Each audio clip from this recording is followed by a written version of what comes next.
You're watching The Source on CNN Philippines. I'm Pinky Webb. Metro Manila will remain under alert level 2 until the end of February, while 7 areas are under alert level 3 until the end of the month. The health department says the Philippines is already at low risk classification. Almost all regions are also low risk except for Davao Region, Cordillera Administrative Region, Western Visayas, and Soc-Sargent, which are still at moderate risk. Let's go straight to the source of the story, Health Secretary Francisco Duque. Secretary Duque, welcome back to the source. Good to see you again. Yes, thank you very much, Pinky, and good morning to you and to all your viewers in behalf of the Department of Health and the IATF. Metro Manila stays under alert level 2 till the end of the month. Just in summary, Secretary Duque, what were the factors considered by the IATF to retain the alert level 2 status? Well, two things. No? Number one, the Metro Manila Development Council had passed a resolution and addressing this to IATF to allow them to continue with their current alert level 2 status. And so this was granted because alam mo naman sila talaga yung on the ground nagmamanage ng pandemic response, no? And then number two, also the safety seal program will have to be assessed on Thursday, this coming Thursday, and see how the establishments, both public and private sector establishments, are complying with the safety seal program, no? Which the objective of which is to ensure that all the establishments will have very minimal or low to no risk for those who will enter those establishments. So yan ang tinitingnan natin at if the safety seal certification is up to par by Thursday, hopefully by first week of March, baka pwede na tayo mag-de-escalate to alert level 1. Yes. So let's talk about that. Well, before I go to alert level 1, I just also wanted to ask you and get your thoughts on the cases yesterday. It was 2,720 cases. Positivity rate, I believe, was almost 11%. The WHO recommendation, if I'm not mistaken, is about 5%. We're seeing the numbers to continue, the numbers dropping. Are you confident? Are you seeing the numbers to continue to decline in the next days or weeks? Yes, we are starting to, we have seen that, you know, and it started to drop the number of cases. But we have to be mindful of the importance of adherence to minimum public health standards. So yung pa rin, mask, hugas, iwas, adequate ventilation or airflow, and bakuna. So these really are the components of our effective pandemic response, and these are the reasons for why we are also observing a rapid drop in the number of cases in most regions, no, and NCR in particular. Is there an estimate or a forecast by which the DOH is estimating that the numbers, we will start to see the numbers below 1,000? Well, there is a faster projection, you know. In how I wish I could show you the graph, no. I don't know if this can be seen sa baba ito. But let me just tell you about the numbers, no. Nag-establish sila ng range, no, yung baseline and yung lower count and the higher yung ceiling, no. And they're saying that kung 492 ang cases from February until February 28, ano, pagka the way we have been adhering and complying with the minimum public health standards, you get a low of 492 cases, no? Pero kung nag-decrease ang compliance mo by 12% of masking, distancing, hand hygiene, and ventilation, sisipa ito sa 2,422 by the end of this month. If the decrease in compliance to the MPHS is 19%, 19, tataas dodoble to halos to 4,604. Okay? Ngayon, from March 1 to 15, kung ang baseline MPHS natin, meaning ganito pa rin yung pagsunod natin, babagsak to 83 ang cases natin, daily cases. Sisipa ng 2,077 if there's a 12% decrease in the MPHS and 7,748 cases a day if there's a 19% decrease in the minimum public health standard. So this is one of the assumptions that was considered. Yeah, that's very interesting, no? Secretary Duque, nakasalalay ho talaga sa pagsunod natin sa minimum health standards, vaccination, and vaccination, ano po. Now, here's the thing. With that range and with the political rallies that we've been seeing in the last couple of days, which range are you looking at? Because obviously, the adherence to minimum health protocols, physical distancing or social distancing, has been violated a number of times in a lot of the political rallies. Yeah, that's right. But this is also one of the reasons why the IATF had agreed to extending the alert level 2 for NCR, for the simple reason that somehow this can counterbalance, or it can serve as a counter weight to the observation that the MPHS is being violated wantonly. No? So parang just to offset that reality on the ground, sabi ng IATF, sige, i-extend muna natin to alert level 2. Otherwise, kasi kung titingnan natin yung metrics of 2-week growth rate, the average daily attack rate as the second metric, and the third metric being the health care utilization rate, ay as a low risk na ang NCR, which warrants supposedly an alert level 1 status. But because of precisely the points that you raised, no? Sabi ng IATF, baka siguro let's be prudent. Let's wait for another 2 weeks and then we'll see.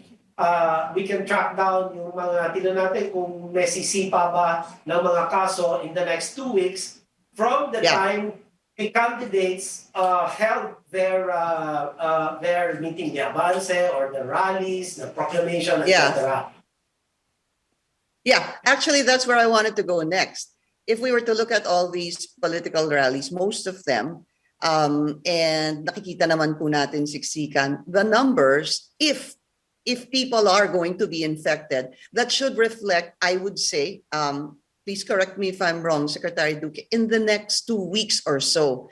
So from the time possibly that the proclamation rallies began, we should count 2 weeks later or even 3 weeks indeed, if these actually became super spreaders. Yeah, siguro 2 weeks, that should be reasonable. In fact, given the Omicron's very rapid and high transmissibility, no, mas mabilis kumalat ito. I think the incubation period is only about 3 to 4 days, no? Yes. So yung 2 weeks is already long enough to see if there's going to be an appreciable increase in the cases, no? But Pinky, tandaan mo marami lang mga super spreader gatherings na nangyari even before the February 8 official start of the campaign period, di ba? You've seen that, di ba? Many weeks ago, marami ng mga rallies di ba? You've seen BBM's rallies in various parts of the country, that of Lenny, that of Pacquiao. But thankfully, after 2 weeks, wala naman, it does not seem to reflect in the number of cases that we are seeing and reporting. Kasi patuloy na bumababa. Yesterday it was 22,000 something, 27. Right. Huh? Yeah, and then the day 2720. before was 3,050. Yeah, yeah, yeah. So we're not just really talking about the start of the campaign period, the official campaign period. True. Good point you raised there, because prior to that, marami na rin pong mga yung mga meetings na nangyayari o pag-ikot-ikot ng mga kandidato. Okay, you mentioned a while ago, Secretary Duque, no, alert level 1. I just wanted to find out from you, because alert level 1 really is opening up everything from alert level 2. In fact, some people are saying yung alert level 2 halos alert level 1 na rin. What are you waiting to see that would make the IATF decide it's time to de-escalate to alert level 1? But as I have said, the safety seal certification program, we have to carefully look at this, because if the compliance rate is very low, then the risk is there that the spread may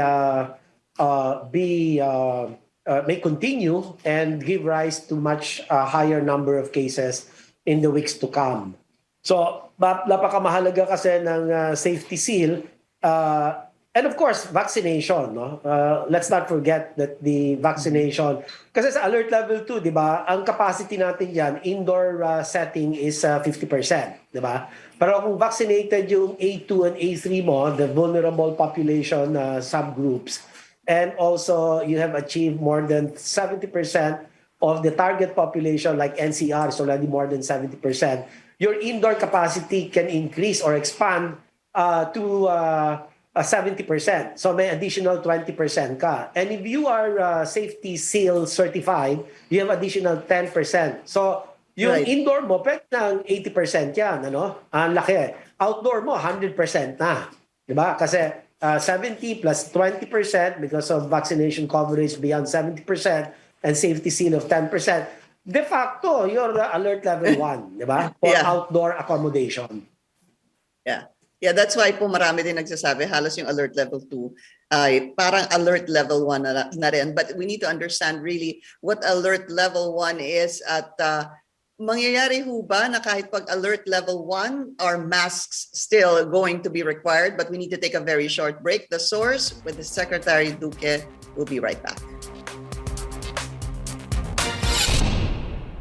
You're watching The Source on CNN Philippines. I'm Pinky Webb. Our guest today, Health Secretary Francisco Duque. Secretary, is alert level 1 going to be considered the new normal? Yes, it will be considered the new normal, but let me underscore the very important point that even if we are under alert level 1, yung mask, hugas, iwas will remain. And if there's going to be a removal of this practice or policy, it will be done gradually. And as we usher in the new normal.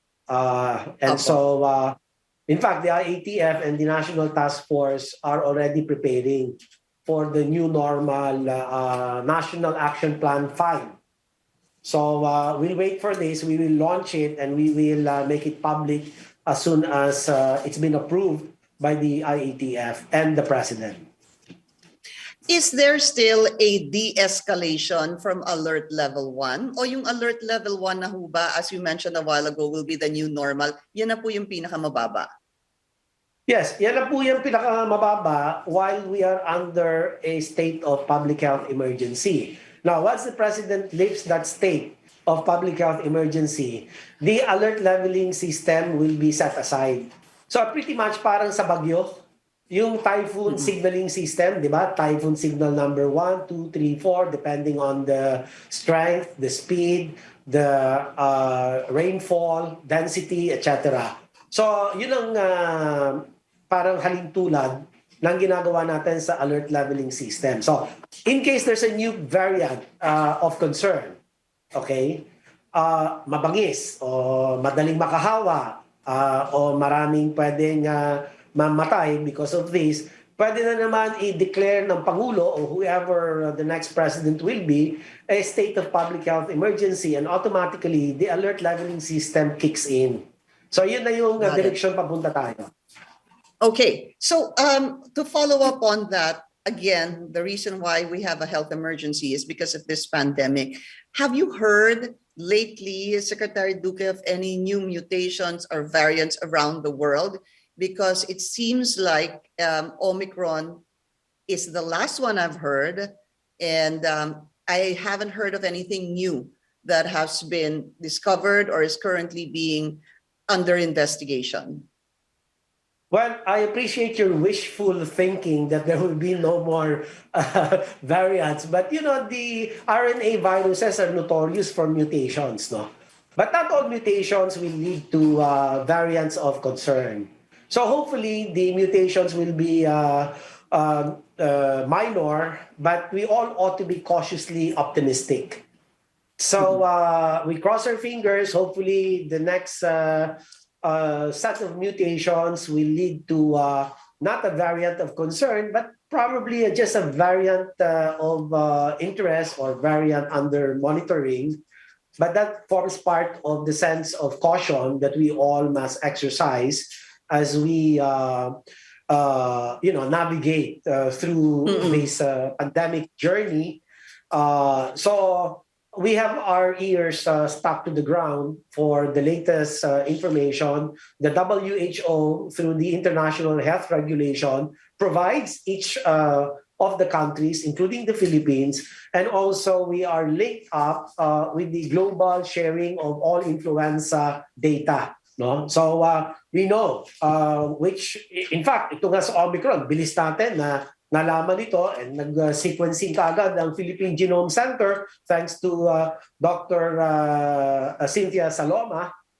Because of the good work that they did, they were able to establish right away not only the Omicron variant, but even the sublineages of Omicron variant, the BA.1 and the BA.2. No? So that's it. How I wish, sana wala na, no? Sana yung mutation nito very minor, and in the end it will be like a common cold, no? But you see the game changer here also is the vaccination. 1 year ago, the situation was very, very different from today, no? That we have a majority of our people who have been vaccinated, no? So, napaka-importante talaga itong vaccination. Maybe baka nga kaya mild ang Omicron dahil sa state of vaccination ng mga tao sa mundo, kasama ang Pilipinas. Or inherently, mukhang may mga nagsasabi, inherently, the Omicron is really milder, less severe, less serious case. Virulent. Yeah. Okay. We've run out of time. Secretary Duque, maraming salamat po sa inyong oras. Thank you very much, Pinky. Hope to see you again as things turn for the better. Thank you. Yeah. Maraming salamat. Better times. Thank you, sir. Yes. Health Secretary Francisco Duque. Thank you for joining us here on The Source. I'm Pinky Webb. You're watching CNN Philippines.